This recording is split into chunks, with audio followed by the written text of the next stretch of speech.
Now, you mentioned using whole foods. So whole food supplements is definitely something that's been popping up quite a bit. And it might not be clearly understood what they are and even what is the difference between whole food supplements and just regular supplements. Can you speak to that? I can. This one's actually a little. This is an important one to important one to into my heart. It's so the same way. I mean, I think we understand. We've heard so often for so many years now how whole foods, in terms of our diet, is a better way to go, right? Mm-hmm. So we kind of know that very refined foods like the white flour and all that kind of stuff is not the best way to go. That there's we lose a lot of the nutrients when we refine our foods. And where the conversation hasn't really kind of gone far enough, I feel, is with regards to our supplements. Like, we want our supplements to have that same complexity and density of nutrients as our foods do.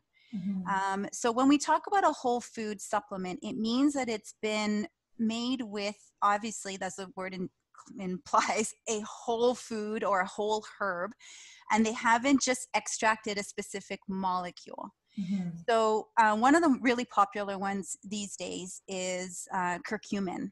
So for those who don't know curcumin, it's one of the compounds that you find in turmeric or turmeric spice. And curcumin has had a lot of research to it. It's been proven to be a really good anti-inflammatory, which is why turmeric has such a great reputation, in part because of the research done on curcumin.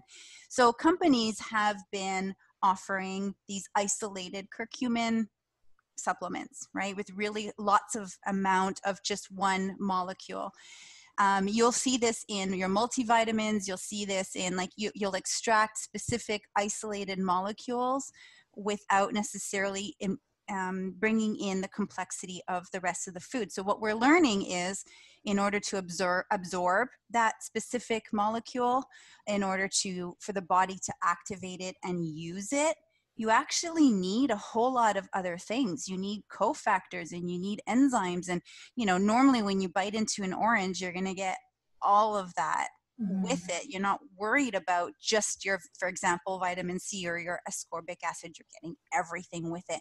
But when it comes to a lot of supplements on the market, they're often in very isolated forms. And so you're not necessarily getting all these cofactors and enzymes to help use it. So in respect to curcumin, we're now learning that there's other compounds in turmeric that actually improve the function, improve the absorption, improve how well we use curcumin.